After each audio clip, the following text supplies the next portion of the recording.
आने वाले कुछ दिन जैसे धुंध में गुजर गए।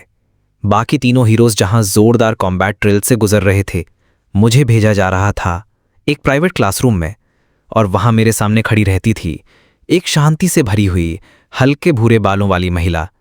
उसके हाथ में पॉइंटर और टेक्स्ट बुक, चेहरे पर सदा की तरह एक हल्की नियंत्रित मुस्कान। अब मैं आज की कक्षा शुरू करती हूं, उसने कहा, धीमी मगर स्पष्ट आवाज में। लेकिन इससे पहले कि वो आगे बढ़ती, मैंने हाथ उठा दिया। क्या मैं एक सवाल पूछ सकता हूं? उसने मुझे देखा और वही शांत आंखें बंद करके दी जाने वाली सौम्य मुस्कान दी। पूछो। अगर आप सेकंड प्रिंसेस हैं, मैंने अपनी पहली मुलाकात की बात याद करते हुए कहा, तो क्या इसका मतलब है कि आप फर्स्ट प्रिंसेस से छोटी हैं? उसकी मुस्कान जरा भी नहीं बदली, सिर्फ एक हल्का सा कड़वा सा किनारा आ गया। नहीं, उल्टा है वास्तव में। मेरे दिमाग में फौरन एक तस्वीर उभर आई, वो जोशीली सुनहरे बालों वाली फर्स्ट प्रिंसेस जो पूरे गौरव के साथ खड़ी थी इस शांत सधी हुई बड़ी बहन के बगल में। सेकंड प्रिंसेस ने आगे कहा, आवाज अब भी स्टडी थी, मगर कुछ पल को उसमें एक हल्की सी उदासी छिपी थी। मगर मेरी छोटी बहन को बना दिया गया क्राउन प्रिंसेस, कुछ जटिल कारणों के चलते। राजनीति, मैंने मन ही मन सोचा, एक लंबी सांस लेते हुए। जो भी हो, यह सक्सेशन ड्रामा मेरी समझ से बाहर है। बेहतर होगा मैं अपने काम से काम रखूं। उसके बाद उसने लेक्चर शुरू किया। सेकंड प्रिंसेस के अनुसार उसने एक जटिल डायग्राम पर पॉइंटर टिकाते हुए कहा, kingdom of the rising sun की स्थापना एक जादूगरनी ने की थी। वो उन्हीं हीरोज में से एक थी जिन्होंने पहले डीमन लॉर्ड को हराया था। उसका बयान धीरे धीरे इस देश की जड़ों की एक तस्वीर बुनने लगा। द विच, जिसे यहां के लोग देवता की तरह पूछते हैं, उसकी विरासत पर ही इस पूरे राष्ट्र की नींव रखी गई। चूंकि इसकी उत्पत्ति एक महिला से हुई, उसने समझाया, तो इस समाज की संरचना भी धीरे धीरे मेट्रियार्कल बनती चली गई।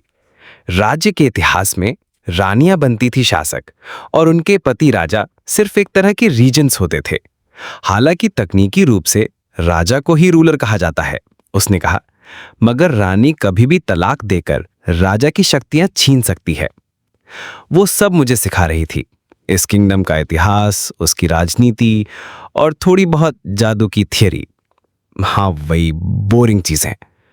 कब मेरी पलकें भारी हो गईं, कब मेरी ठुड्डी डेस्क से टकराई और कब मैं गहरी नींद में चला गया, पता ही नहीं चला। एक धुंधली सी याद है, प्रिंसेस ने अपना लेक्चर बीच में रोक दिया था और फिर मेरे ऊपर एक साइलेंट जजमेंट का बादल मंडराया। रात को चांदनी में नहाए कमरे में मैं अपने बिस्तर पर बैठा कुछ नोट्स पलट रहा था, वो जो मैंने जागते जागते किसी तरह लिखे थे। द प्रिंसेस ने कहा है कि कल वो मुझे मैजिक थियरी सिखाएंगी और उसके बाद के दिन प्रैक्टिकल मैजिक। सच कहूं तो बहुत कुछ सीखना बाकी था, लेकिन अगर मुझे इस दुनिया में जिंदा रहना है तो शुरुआत यहीं से करनी होगी। मैं मोटे पुराने ग्रंथ के पन्ने पलट रहा था। हर पृष्ठ पर बारीकी से बने जादुई चक्रों की रेखाएं टकटकी लगाकर देखता हुआ। सेकंड प्रिंसेस ने मुझे ये बेसिक मैजिक का टोम भी दे दिया। मेरे होठों पर एक हल्की तिरछी मुस्कान उभरी। बेशक जब मैंने उसकी पूरी क्लास सोते हुए काट दी और फिर बेहिचक किताब मांग ली थी। वो मुस्कान जो उसने दी थी रोबोटिक थी, डेफिनेटली खुश होने वाली नहीं थी। लेकिन फिर भी उसने किताब दी। मेरी नजर एक बेहद सामान्य दिखने वाले मैजिक सर्कल पर जाके की। कुछ खास नहीं लग रहा था, लेकिन मेरे लिए ये मेरी पहली कड़ी बन सकता था। मैंने दाईं आंख बंद की, सारी चेतना सिर्फ बाईं आंख पर केंद्रित की। धीमी सुनहरी आभा में नहाई हुई मेरी आंख हल्की सी चमकी। Demon I of magic circle. सिद्धांत आसान था। सर्कल को देखो, मेमोरी में स्टोर करो, बाद में एक्टिवेट करो। मैंने ध्यान से डायग्राम की हर रेखा को देखा। मेरी आंख उसे बारीकी से स्कैन कर रही थी। हर कर्व, हर सिंबल भीतर कहीं इम्प्रिंट होता महसूस हो रहा था। मैंने किताब को गोद में रखा और फिर आंखें बंद करके स्पेल को एक्टिवेट करने की कोशिश की। कुछ नहीं, मैंने शांत कमरे में बुदबुदाया। क्या सेविंग वाला हिस्सा सही से हुआ भी था? मैंने फिर कोशिश की। मैंने और भी कई मैजिक सर्कल्स ट्राई किए थे, किताब पर हाथ रखकर धीरे से कहा, मगर कोई भी काम नहीं कर रहा। फिर एक लंबी सांस निकली। ग्रेट, बस यही बाकी था। मैं थक कर बेड के हेडबोर्ड से टिक गया। छत को घूरते हुए बस एक ही ख्याल बार बार दिमाग में घूम रहा था, क्या ये आंख बस दिखावे के लिए है? तभी एक हल्की सी चिंगारी चमकी अंदर कहीं। वेट, मेरे जहन में एक पुरानी स्मृति कौंधी। वो डॉक्टर, वो सर्जरी, वो 2 पावर्स। धीरे धीरे मेरी नजर खिड़की के शीशे में अपने ही अक्स की ओर गई। क्या मैं गलत आंख का इस्तेमाल कर रहा था?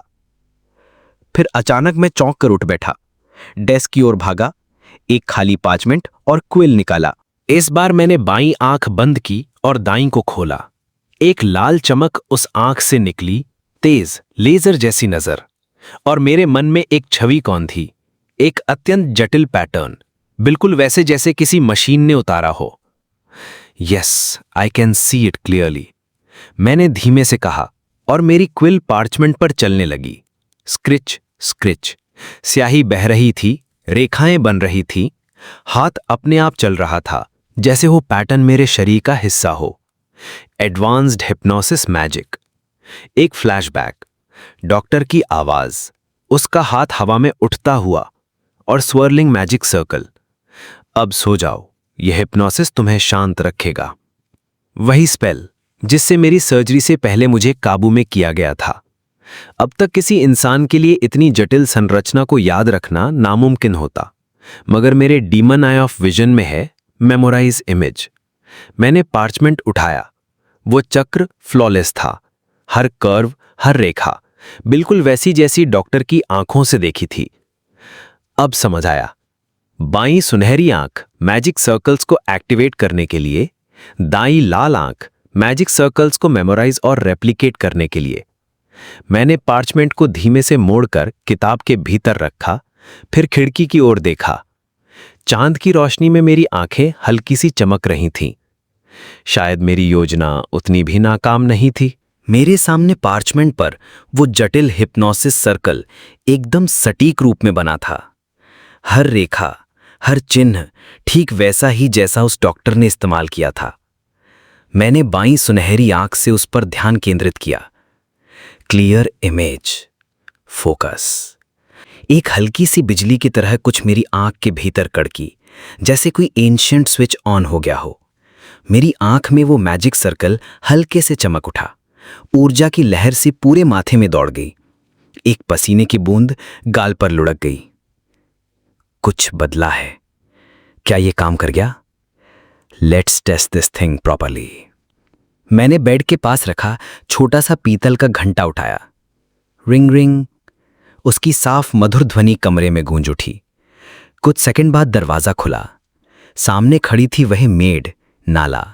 चुस्त यूनिफॉर्म, बालों की चौड़ी चोटी, चेहरे पर आदर और शांति। आपने बुलाया सर इनोरी? उसका स्वर सौम्य और संयमित था। मिस नाला, मैंने मुस्कुराते हुए कहा, एक छोटी सी मदद चाहिए। मैंने बेड के कोने की ओर इशारा किया। वो कुछ पल खड़ी रही। थोड़ा सा संशय उसके चेहरे पर झलकता रहा, लेकिन फिर भी वह एक कदम आगे बढ़ी। Perfect, right here will do. अब असली परीक्षा। मैंने ध्यान केंद्रित किया। मेरी बाईं आंख से सुनहरी रोशनी फूटी। फ्लैश, मैजिक सर्कल मेरी आंख से बाहर निकला, हवा में फैलता गया, जैसे कोई एंशिएंट गेट खुल रहा हो। उसके चारों ओर चमकते हलकों की परतें बन गईं, जो घूर्णन करते हुए उसके शरीर को घेरने लगे। वह चौंकी, एक पल के लिए झपकी, और फिर ब्लैंक। आंखें बेजान, चेहरे पर भावहीन शांति। गोल्डन लाइट मध्यम पड़ी। उसकी आंखों में अब एक फेंट स्वर्लिंग पैटर्न उभर आया था। क्या यह सच में काम कर गया? मैं धीरे धीरे उठ खड़ा हुआ, हाथ हिलाकर उसकी आंखों के सामने घुमाया। कोई प्रतिक्रिया नहीं। ओके, मैं थोड़ा और पास झुका। आज तुमने कौन से रंग का अंडरवेयर पहना है? उसका चेहरा स्थिर रहा, आवाज सपाट और निर्जीव। ब्लैक, बिल्कुल भावहीन। ओके, एकदम प्रोफेशनल आंसर, मगर मुझे कंफर्म करना होगा। मैंने दाईं लाल आंख एक्टिवेट की। एक ही नज़र में मेरी एक्सरे विजन ने उसकी यूनिफॉर्म के अंदर झांका। Black, confirmed. मेरे चेहरे पर विजयी मुस्कान फैल गई। यस! मैंने होंठों पर हाथ रख लिया, जैसे किसी फॉरबिडन सीक्रेट को गले लगा रहा हूं। ये हिप्नोसिस मैजिक वाकई demon I of magic circle से एक्टिवेट हो सकता है। लेकिन उस मुस्कान की गर्मी जल्द ही ठंडी पड़ गई। एक सिहरन, एक डरावना एहसास मेरे भीतर से उठने लगा। वेट! मेरी बाईं आंख फिर से चमकी, मगर इस बार उत्साह में नहीं, बल्कि घबराहट में। प्रिंसेस की दी हुई किताब के जितने मैजिक सर्कल्स मैंने ट्राई किए, वो सब फेल हो गए थे। सिर्फ एक ही चला, जो मैंने अपने पुराने वर्ल्ड में देखा था। मेरा दिमाग अब उस सर्जरी रूम में पहुंच चुका था। वो दुनिया, वो टेक्निक, वो मैजिक जो किसी और सभ्यता की देन था। क्या मेरे डीमन आई सिर्फ उसी दुनिया का जादू याद रख सकते हैं? एक अजनबी दुनिया की काउंटलेस जादुई लिपियां, सिंबल्स, सर्कल टाइप्स, जिन्हें मैं इस दुनिया में एक्टिवेट तो कर सकता हूं, मगर इस दुनिया के magic, nothing, not even a flicker. मैंने आंखें बंद की, माथे पर हाथ रखा। मतलब मुझे उस पुरानी दुनिया की यादों में और गहरे उतरना होगा, अगर मुझे इस दुनिया में असली ताकत हासिल करनी है।